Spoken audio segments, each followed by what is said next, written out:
Hi, everyone, and welcome to the Southstar Battery Metals live corporate webinar. This is Will Mays from RB Milestone. Southstar is focused on the industrial minerals and battery metals for the clean energy revolution and is currently developing the Santa Cruz Graphite project in Bahia, Brazil, one of the premier battery metals jurisdictions in the world, and the Ceylon Graphite project in Alabama's Graphite Belt. Southstar shares trade on the TSXV on the symbol STS and on the OTCQB under the symbol STSBF. Joining us today is the company's president, CEO, and director, Richard Pearce. We'll be going through Southstar's investor presentation, including an overview of the operational timeline and in Brazil and Alabama, as well as upcoming investor milestones to look out for. At the end of the presentation, we'll open up for questions for management to address. And if you're interested in asking a question or logged into the Zoom app or web platform, you can submit your questions directly in the Q&A module. Please note that this presentation is being recorded today, Tuesday, September 27th, 2022, and will soon be made available on the company's website at www.southstarbatterymetals.com. Today's call may contain forward-looking statements that are subject to risks and uncertainties that may cause actual results, performance, or developments to differ materially from those contained in the statements and are not guarantees of future performance of the company. No assurances can be given that any of these events anticipated by forward-looking statements will occur, or if they do, what benefits the company will obtain from them. Also, some risks and uncertainties may be out of control of the company. Southstar has a full disclaimer contained in their presentation. Lastly, RBMG is not a registered investment advisor or broker-dealer. For more information, please visit our website at rbmilestone.com. Now it's my pleasure to introduce Mr. Richard Pearce, Chief Executive Officer and Director at Southstar. Richard, the stage is yours. Will, thanks for the intro. Great to be with you. I think most people on the call are already pretty familiar with this story, so really look to kind of move through the presentation fairly quickly and then go through Q&A because I think that's probably more interesting at this point. But again, I think we've got a unique portfolio of projects that'll in the near term will be in production. Truly think this is a fundamental value play in some of the premier battery metals jurisdictions that I think are in the world today. So a couple of highlights that I always like to kind of walk through is, management team that has a very proven track record. Again, we've been there and done that, built several mines over the years in Brazil. I've been in Brazil basically since 2008, working in the industry really for 20 plus years. So we've got a great group of folks that we work with, very experienced developers, builders, and operators. So I think we've got two unique projects for a world that is looking to diversify supply chain away from such a strong dependency on Asia in terms of battery metals and certainly specifically graphite. I think we've got a fantastic portfolio at an unbelievable time for the industry. Santa Cruz is our flagship project, and we basically have included a third phase to it. So when we submitted our documents to the Brazilian Mining Agency, we added phase 3, so it's basically phase 1 at 5,000 ton per year, about a $10 million capex. Phase 2 is 25,000 ton per year con plant, on a $30 to $35 million capex by the time we get to that point. And then phase 3 is basically just a copy paste of the phase 2 plant, so it's about a 28, maybe $32 million capex. And the way we presented it is basically 2 years at 5,000 tons, 2 years at 25,000 tons, and then stepping up for the life of mine to the 50,000 tons. The strategic vision really has developed into what we're presenting here, which is basically ultimately what we'd like to achieve is 2 mines, each producing around 50,000 tons of con, feeding that high quality con into a centrally located, probably somewhere in that southeast corridor of the United States, a centrally located value add / active anode plant. If we execute on that plan, that basically is going to be producing around 50 to 70,000 ton per year of value add material, of which 32 to maybe 50,000 tons of that would be coated SPG, and the remainder would be basically value add that can be used for fire retardants, alkaline batteries, other sorts of value add applications. If you look at kind of these sorts of numbers, this is, really something that would be somewhere in the range of, $1 billion to $1.2 billion in terms of market caps based on comps and revenue and things like that. So this is an exciting vision that we see for ourselves, and I think this is really kind of how things stack up.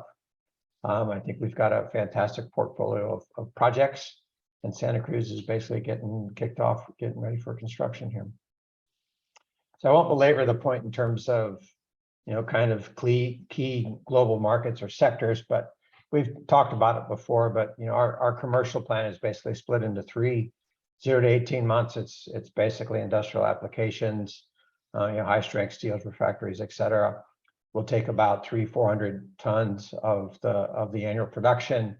We'll upgrade that to a variety of value add applications so that we can advance with the different qualification processes. But in 0 to 18 months, principal idea is to get material into the marketplace, get clients familiar with our product, continue to advance our understanding of how it performs over time, and get material so they could be qualified. Alkaline batteries can take around 12 months to get qualified. Obviously, the last thing Ford and GM or Tesla want is a picture of their car on the side of the road on fire. So it usually takes around 24 months for you to get your material qualified for them. But we think it's a fantastic time, and overall, 0 to 18 months will be focused on industrial applications.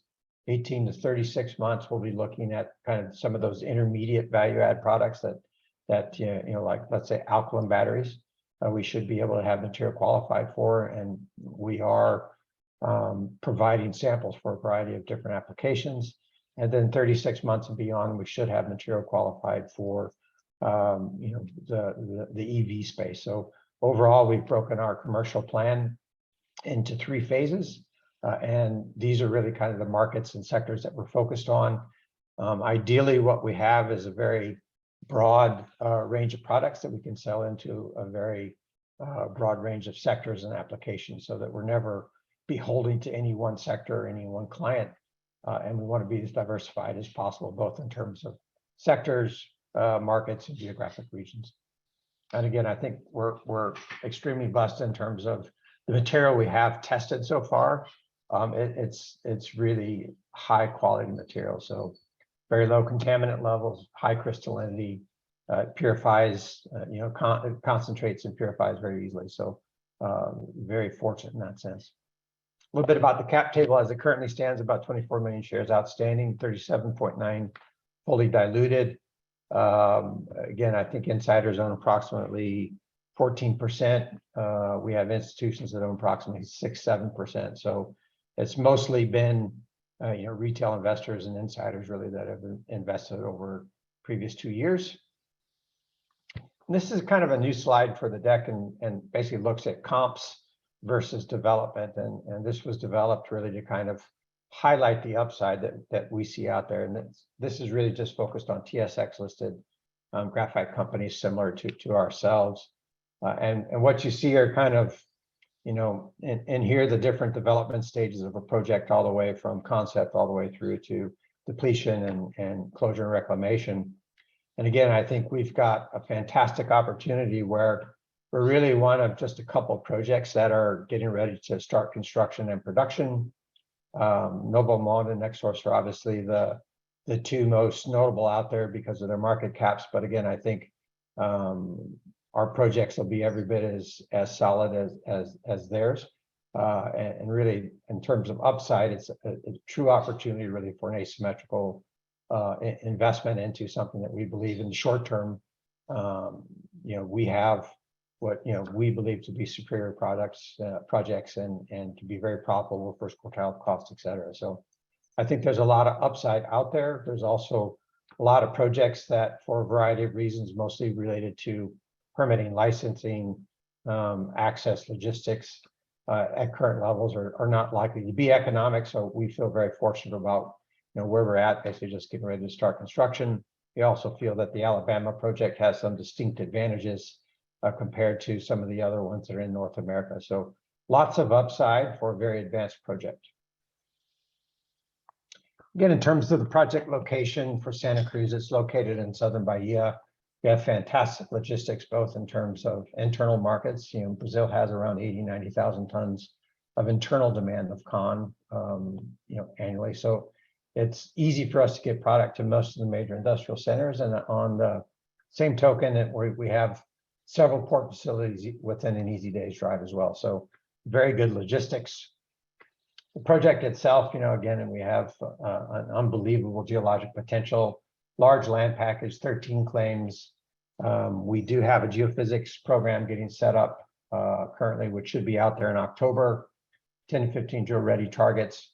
We're basically getting lined up so that after the rainy season, we will start a drilling program to significantly increase our resource and reserves. We also have a drill rig in Alabama that should be mobilized towards the end of this month, and we're basically looking to put in 10 to 15 holes, come up with our maiden resource estimate. So again, lots of good stuff in terms of geology and exploration to be coming out here in the short term. In terms of MET, again, fully tested, ready to go. We've done a full suite of value add and battery testing for Santa Cruz and had nothing but positive results so far. Again, it's fully funded and construction ready. We got our final construction permit basically last week, I think was when it was, I think the 15th or 16th, something like that. So again, very mining friendly jurisdiction, 80+ years of graphite production, simple operations with open pit mining, no drilling and blasting, simple proven flow sheet, similar to the other Brazilian operations with one important difference: there will be no tailings dam. So our goals are really to have filtered tails. We'll recirculate about 70% of our water, and then the filter cake itself will be dry stacked in with waste rock. The project again has basically been completely de-risked, with the exception of execution risk. And again, having a management team that has built and operated several mines is really key in terms of being able to make sure, on time and on budget is the mantra. So again, first quartile of OpEx, very low capital intensity, and for supply chain diversification, both in terms of jurisdictions and companies, I think the portfolio of projects that we've put together is a fantastic opportunity. In terms of the infrastructure, again, I don't know another project out there really that has similar sorts of infrastructure advantages that we have here. And again, that contributes heavily to our low capital intensity. So we're 1.3 kilometers off a multi-lane paved federal highway. This is a picture of it basically sitting there. This is a brand new substation that was built in Itabela. One recent development is that we were actually able to work out what we believe is a level of comfort around being put on the grid from the get-go. So our PFS, we actually had our first year's operation on diesel gensets. We're fairly comfortable at this point that our first years of operation will be on the electric grid. So again, power, gas, all close. Water will be provided on site, basically from wells. We've got the major port of Ilhéus, which is not too far away, 270 kilometers. We had some fantastic meetings not too long ago in El Salvador, in Salvador. So again, lots of great options in terms of large scale port facilities for us to be able to export the product. In ESG, I think because we have been involved in other operating mines, understand how important it is and really focus a lot of time and effort on this. So from an environmental standpoint, again, I think graphite itself is a fairly environmentally friendly process in terms of working through the mining and the concentration. So again, I think Brazil is very blessed in the sense that most of the energy comes from renewable sources, particularly in Bahia. So it's about 99.5% of the energy in Bahia comes from renewable sources, be it hydro, solar, or wind. So again, we should have a very small carbon footprint as it relates to our power generation. There are some fantastic tax incentive solar programs out there. Again, we'll be using a very sustainable tailings management approach, recycling water, et cetera, et cetera. So I think overall our environmental footprint is very small. In terms of the social process that we go through, because we have done this several times, we've learned really what works well and what doesn't. Again, we're focused on being a positive aspect within the communities. The majority of our folks will be hired from the local community. All of our folks, for the most part, will be required to live in the community. So we want to be present and positive within the community and involved with the community as much as possible. In terms of governance, again, we have basically a publicly listed company, transparent financials, obviously following all the TSX rules, et cetera. We are audited, and a lot of our compensation goals are tied into ESG. So this is something that we know how important it is, really, from an operational standpoint of being a good neighbor and being a good operator. And all of our folks are taking this very seriously. In terms of the global market, again, I think every month that goes by, the fundamentals actually just get better. So when you look out across the demand, there's about 1.1 million, maybe 1.2 million of demand in 2022. Basically, that's projected to double by 2025 and then double again, basically by 2030. So what that really means is that 10 to 15 new mines have to be brought online basically by 2025, and that's got to double again by 2030. And I think we're at kind of a lithium pricing moment now for graphite. I think lithium went through an unbelievable pricing pressure, basically because of supply and demand imbalance. And every study I've seen basically kind of point to the fact that really the end of this year, first part of next year is that tipping point. And at that point, I think when you look at this previous 12 months, it's up about 14% year over year. But again, I think we're approaching that tipping point where there really is not a whole lot more supply available. The fines are actually, the demand for fines is growing significantly. You actually see a lot more pricing pressure on the fines. So interestingly enough, I think you'll see a lot of the mid-grain fraction folks be looking to kind of mill that down and turn it into fines, so then it can be added to some of these battery metal applications. So again, I think we're at a fantastic moment to be spinning the mine up and getting ready for operations and production. And again, from my mind, I think graphite is the obvious choice. It's number one in terms of percentage growth and number two in terms of total tonnages. So when you look out across the battery metal space, again, I think we've got a unique opportunity with a fantastic portfolio that ticks all the boxes in terms of what really off-takers are looking for. And again, I think for Santa Cruz, Brazil is a fantastic jurisdiction, not only for graphite, but battery metals in general. So it's currently classified basically as the third most important battery metal jurisdiction out there behind China and Australia. And I think, again, for countries and jurisdictions and companies that are looking to diversify that supply chain, I think we've got some significant logistical advantages, as well as being located in very sound mining-friendly jurisdictions. And again, I really like this graph. So that basically, it's a margin curve.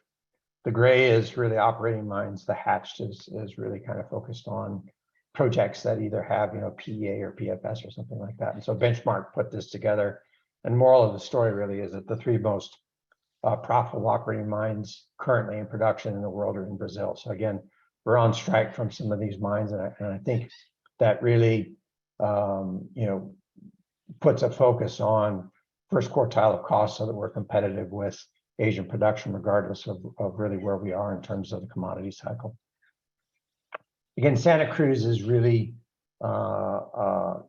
principally about 63-64% plus 80 mesh. So it would be considered medium to large flake deposit with about a third that could be used for fines. Interestingly enough, the Alabama is an actual very complementary deposit in that it's the mirror of that. So about 2/3 fines and about 1/3 medium, the largest flake fraction. So again, I think the two projects together provide a very complementary sort of grain size fraction. Again, in terms of resources, 15 million tons at 2.3%. Most of that converted over into reserves, 12.3 million tons at 2.4. Again, we will be looking to get drill rigs out there after the rainy season. So kind of Q2 of next year, be looking to put in 3,000-4,000, maybe 5,000 meters and really upsize our resource and reserves. Very strong financial metrics, $81 million NPV5, 35% post-tax IRR, about 3.5-year payback period. So again, very strong financial metrics. And again, when we ran these numbers in the PFS, our average weighted price was about $12.85. Our average operating cost was about $400. Over the life of mine, it was about $520, I want to say, for phase one. The numbers we're using now, which were updated basically last month, our average basket price is around $1,600, and our average operating cost is about $550. So again, the price is actually going up much faster than, let's say, our costs are. And again, the fundamentals just continue to improve month over month and year over year. Got a fantastic partner in Sprott. They provided us some unbelievably flexible financing. So we've got 10 million US basically cash consideration for phase one. At our election, it's somewhere between 9 million and 18 million cash consideration for phase two CapEx. Again, we choose which amount that is. We have 100% our option to buy back all of the phase two stream at what I believe are very reasonable terms. With the stream in place, again, it's fantastic EBITDA margins, regardless of kind of how you look at it with phase one, phase two, or just phase one. So it doesn't significantly burden the project. And again, when you look at it from a cost of capital, I think we've got unbelievable flexibility with a very reasonable cost of capital compared to additional dilution for shareholders.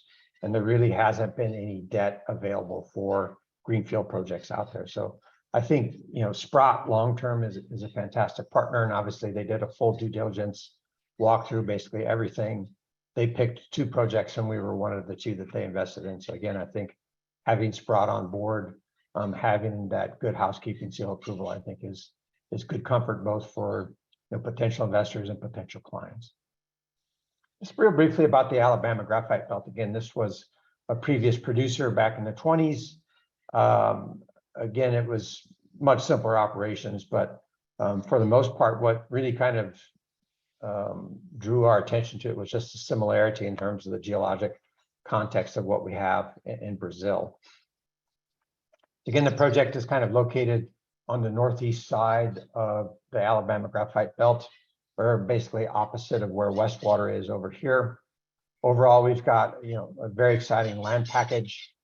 It's the exact same geologic context of what we have. So it's basically graphitic schist and quartzite, 3 to 5% grade at surface mineralization, oxide ore, free digging, et cetera. So everything we've seen to date, both on geology as well as on met, it looks very shockingly similar really to what we have in Brazil. And we're basically just getting ready to start our maiden drilling program. So again, we should have a drill out there shortly, looking to put in basically 10 to 15 holes and 2-hole, maybe 3-hole fences as we kind of move through it, and looking to identify about a kilometer to maybe 1.5 kilometers of strike. We have 3 tons over at North Carolina State, basically being turned into representative samples that will then be used to generate con samples, which then we'll be sending off to be tested for battery metal applications here shortly. So in terms of kind of where we're at, we're confirming the overall flow sheet, creating con samples, getting ready to send those out to be tested. We should have those samples towards the end of November. So again, basically in December, we'll be shipping them to start the testing program. And everything we've seen, again, it's unbelievably similar in terms of the quality of the ore and how it compares with what we've seen at Santa Cruz. And these are just kind of geologic maps. Again, we've done about 2,800 meters of linear meters of trenching and sampling. We'll be putting in our first holes, again, looking to basically get a 43101 technical resource estimate out Q1 next year, and then follow it up with a PEA basically towards Q4. Again, it concentrates fine. They got to 97% without too much effort. The ore is described as being well liberated and easy to process. And really, by any metric, if you look out across comparables, South Star is a fantastic opportunity, I think. First quartile of OpEx, very low capital intensity. And when you look at kind of the financial metrics, I think we're one of the most asymmetric sort of risk return investments out there in the graphite space. In terms of catalysts, what we have coming up is really, get started basically on, construction and commissioning. We'll be looking to do exploration and resource and reserves expansion, continuing to optimize our understanding of how the material performs for a variety of different value add applications. I'm just as excited about alkaline batteries as I am about, EV. So I think there's lots of opportunities out there, fire retardants, fire suppressants, things like that. So I think there's lots of places to put material. And again, phase one is about getting product into the material, getting large scale samples out there so that we can actually get folks testing it, and then using that testing to kind of help us scale this thing up quickly. Again, we are basically mobilizing the environmental permitting effort for the phase 2 and phase 3. It should be very similar to what we basically did on phase 1. We'll be doing it again at the municipal level. If it's goes like our last process did, basically it took us, I think, 5 months from the time we submitted the documents to the time we had them in hand. We've already submitted our mining documentation to the National Mining Agency. So again, our goals are really about the time that we have the commissioning underway. We should have our phase 2 and phase 3 licensing in hand, ready to go, so that then we can really focus a lot of attention on phase 1 production, getting material qualified, and then working on financing phase 2 and phase 3. Again, working towards a bankable feasibility study Q4 of 2025. We've pretty much talked about Alabama, but I'll just reiterate again, trying to get a 43101 out basically Q1 of next year, preliminary economic assessment out Q4 of next year. And again, as part of that program, we'll be looking at, a variety of different battery metal applications. Really looking at the suitability as it relates to, alkaline batteries, et cetera, as well as the characterization of the ore itself. And this is really kind of, the roadmap of where we want to be. It kind of lays out how we see development coming to get to where we're at. 2 mines feeding Con into a centrally located facility, likely to be located in that southeast corridor, which really is turning into an EV as well as a value add application hub. I think South Star is at a unique point in time. We've got fantastic portfolio of projects really that are near-term producers, great infrastructure, great logistics, low capital intensity, first quartile of OpEx, great team in place to really take advantage of the moment. Again, I think in terms of the time, there's not a better time to be spinning into production. Again, I think we're at that tipping point in terms of the pricing. Management and directors are well aligned with shareholders overall, and really it's a question of trying to go as fast as we can possibly go in terms of spinning this thing up, and we've got plans in place to speed up if those opportunities become possible, and really try to focus on being a first mover and be the first new graphite production in the Americas basically since 1996. And with that, I'd like to just open it up to questions.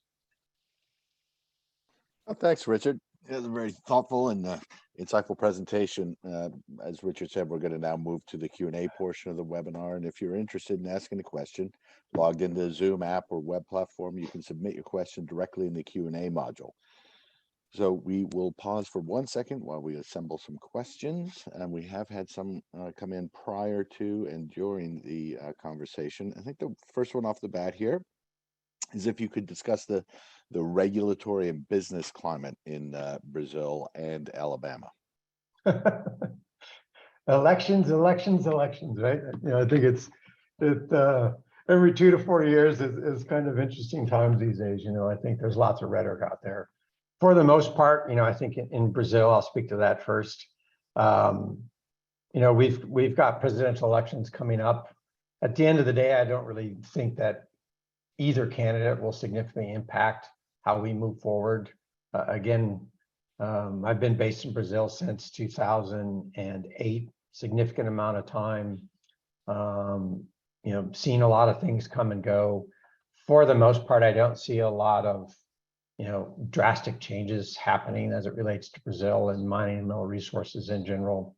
Graphite is classified as a strategic metal in Brazil as well as in the US. So for the most part, I don't see anything that really changes how we approach the project or put it into production or, scale it up from there. So overall, as in most elections, you end up, people voting, but at the end of the day, for us, I don't think it'll significantly impact things one way or the other. Obviously, the first thing, that I'm always concerned about is FX, and that's something that we always have to think about.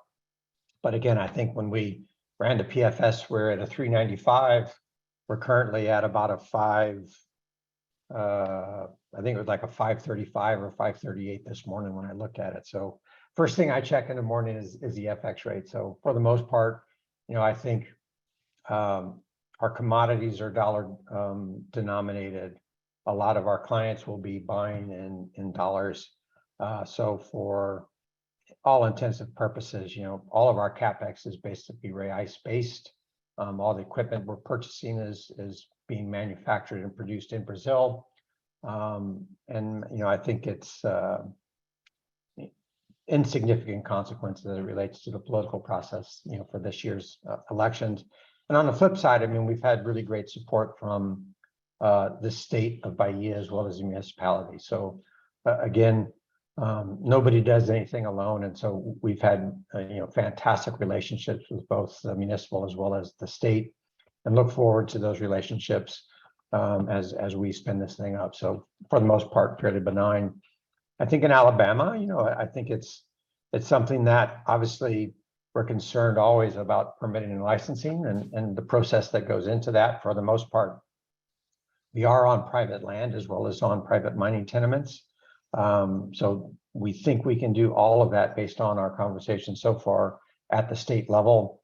And the inquiries we've made so far, the indications are that it'll take somewhere between 14 to 18 months for those licenses to be granted. So again, I think it's viable for us to kind of think that Ceylon is basically 2.5, maybe 3 years behind where we are on Santa Cruz.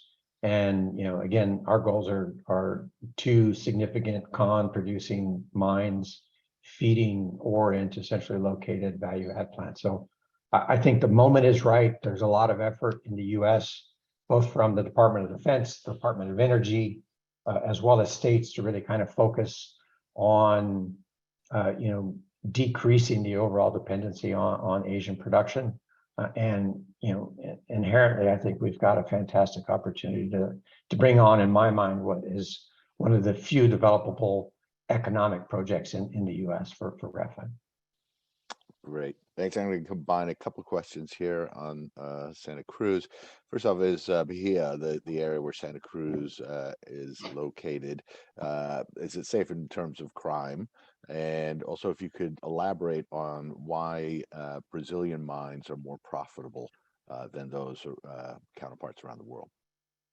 Sure. I think for the most part, this is an agricultural region. Even if you look at this sort of picture here, it's papayas, it's coffee, and it's cattle for the most part for protein. So for the most part, it's a very rural environment.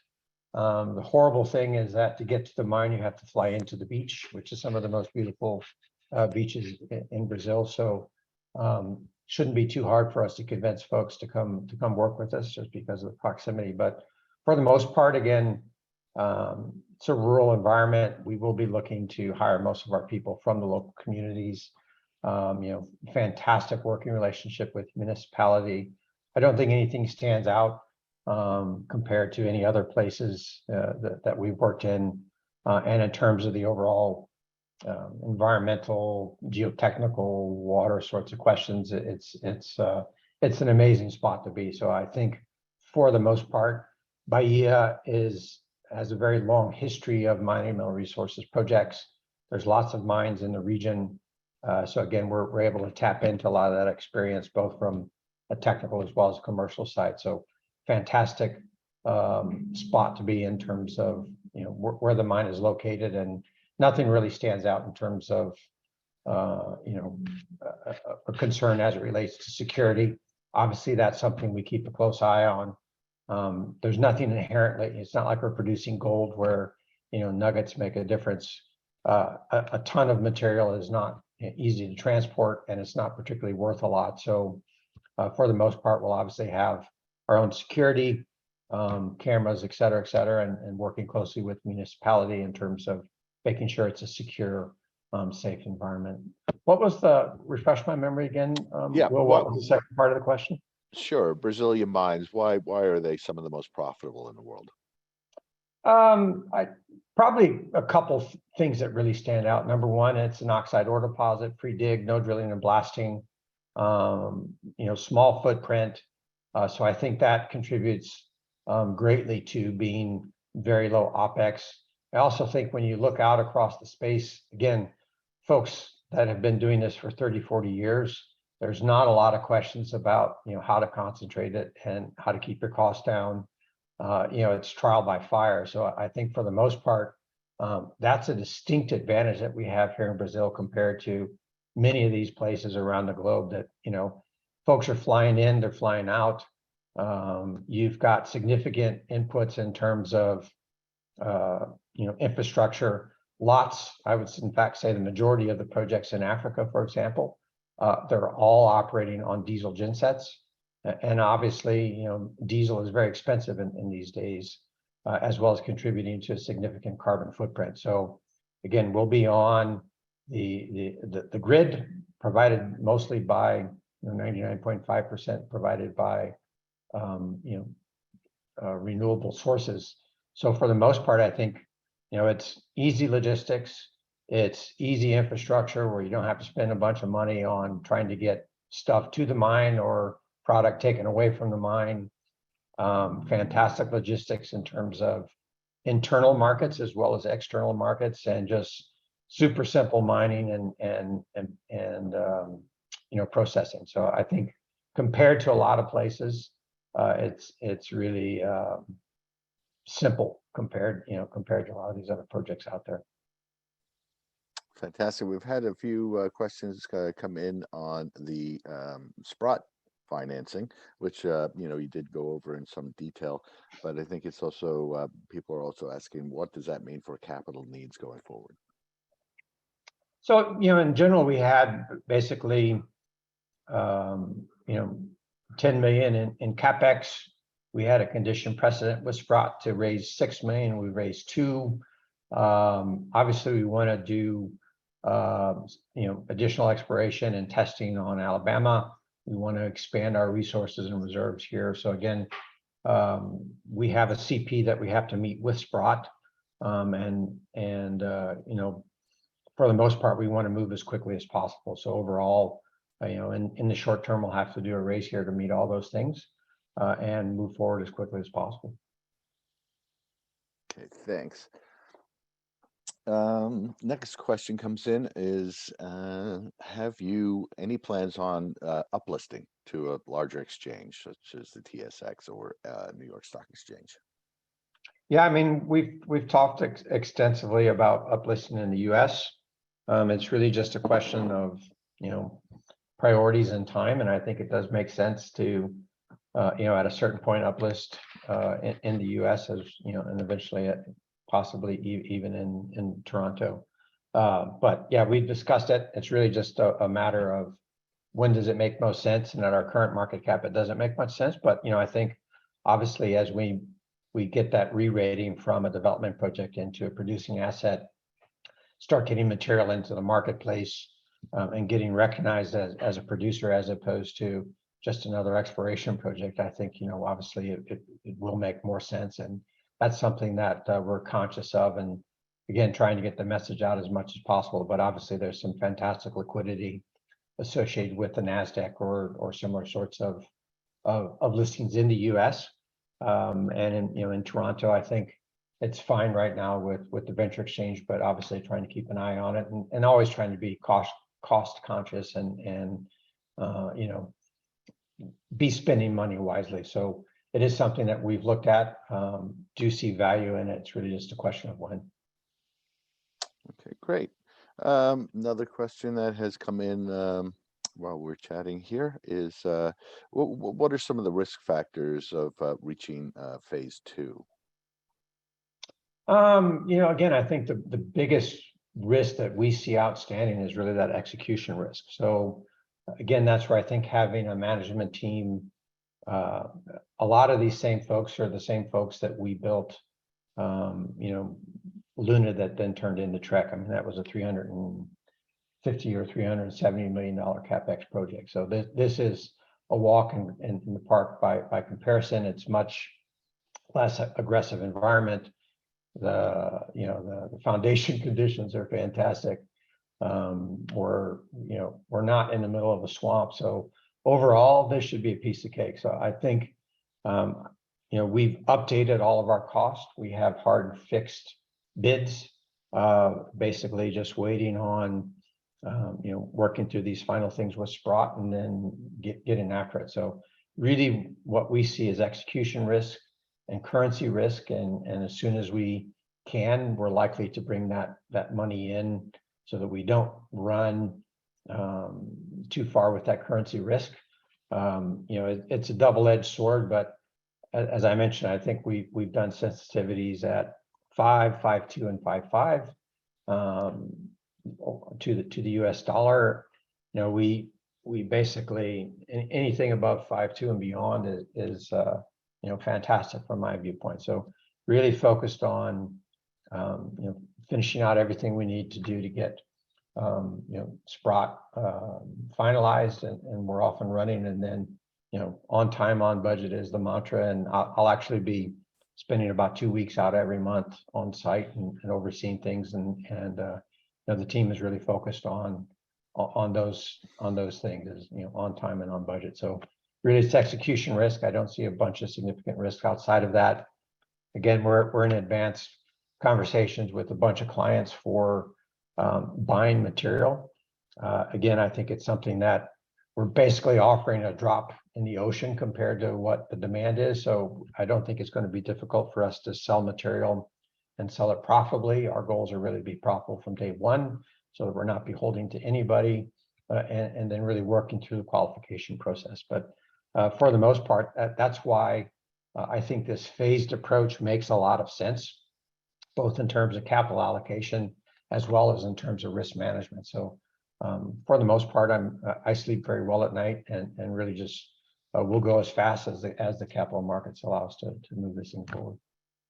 Very good. That rolls into several questions really that have come in, and I'll try and combine them for time's sake here. And that was really centered around, you had a slide that shows your valuation relative to your peers, and that the stock's at a very attractive entry point based on those graphs. So maybe you could speak to some of the M&A activity and what's been going on as far as consolidation.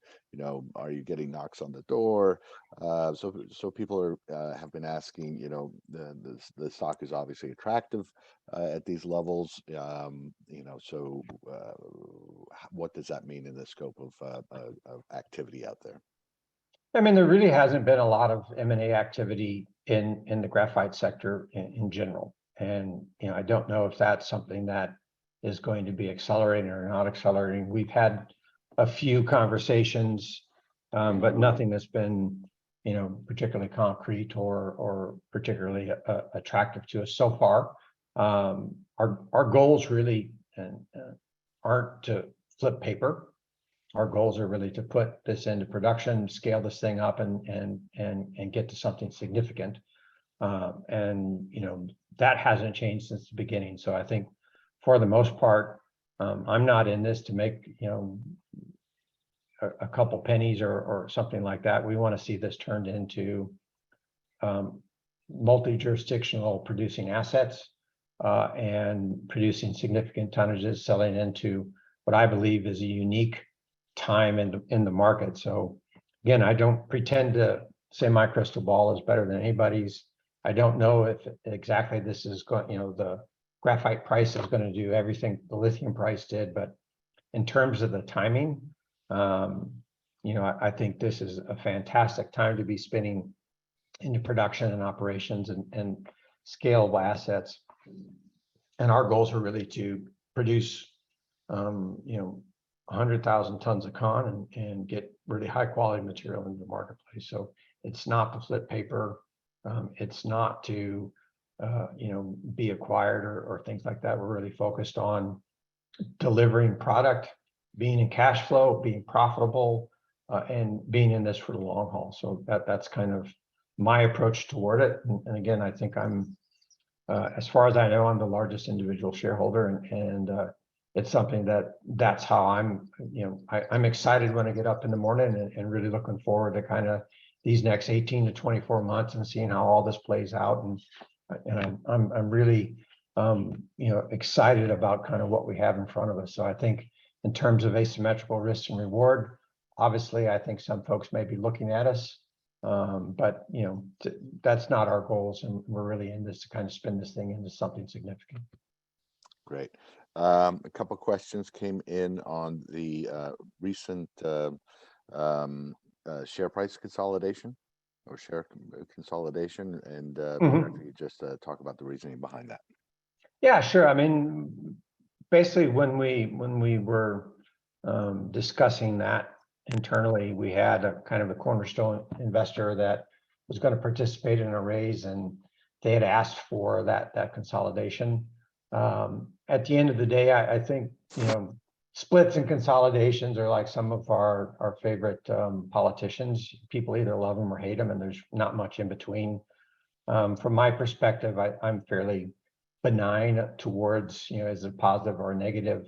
I think for the most part, there are some positives associated with it, but certainly always concerned about investor perceptions. And I've had lots of interesting conversations around that. But really, it was something that during this previous raise, we had a cornerstone investor that had requested it. The board evaluated it, thought it was a reasonable time to be doing something like that, and kind of went with that decision. So for the most part, that was kind of the logic behind it. On the flip side, I think it also allows us to kind of have a pretty tight ownership structure, and investors are always open and able to kind of participate in our financing as we move forward and buy shares as they see fit. So I think it's something that at the end of the day, I don't think it adds or detracts value. We certainly don't. I always find it interesting the number of shares outstanding between ASX listed companies and TSX listed companies, where a quarter penny makes a difference to a TSX listed company because they have 2 trillion shares outstanding. But I think it's a reasonable number of shares outstanding right now, but obviously working towards, obviously creating shareholder value and ultimately clients getting excited about our products and spinning this into cash flow and being profitable. So overall, I'm focused on delivering long-term value, getting into cash flow and spinning this thing up. The consolidation was just something that came out of a financing, and the board evaluated and thought it was a reasonable thing to do at the time. Great. Well, thanks. I think we're pressing up against time now. I think just to conclude, maybe you could just comment on some of the, or reiterate some of the milestones that investors should be looking for here coming up in the next 6 to 12 months. Yeah, I mean, just a fantastic, news cycle, I think, coming up. And I think that's something that on both projects, we've got lots of fantastic things coming. We'll be having, drilling and exploration updates on both projects. Obviously be starting construction, commissioning on Santa Cruz, continuing the test and get material in the marketplace. We've made 100-gram samples of a variety of different value add products, from coated SPG to fire retardants and some other applications for a variety of different applications. So we're getting that material into the marketplace and getting lots of interest from it. Again, in terms of permitting and licensing on Santa Cruz, advancing with those things so that about the time we're commissioning, we should have everything we need for phase 2, phase 3. And really from Alabama, just kind of spinning that thing up, get the resource estimate out, get the PEA out, advance with the permitting and licensing efforts, and really get the terms of reference from the state. And then we should have the con produced in November, get it into battery testing and get those results published so that folks can see how well they performed, and go from there. So really this next 12 to 18 months is a very positive news cycle for us on all fronts, be it from exploration and development through to operations, construction, and ultimately commercial sales, and qualifying our material for a variety of different applications. So overall, just couldn't be more excited about what we have coming up here over the next 12 to 18 months, and lots of catalysts to drive value and hopefully share value and ultimately spin this thing into something significant. Well, great. Well, thanks, Richard, and thanks everyone for joining us today. Today's webinar recording will soon be made available on South Star's website. If you have any additional questions that haven't been addressed on this webinar, please feel free to email us at southstar@rbmilestone.com. Thanks again, and this concludes our webinar. Thanks, Will.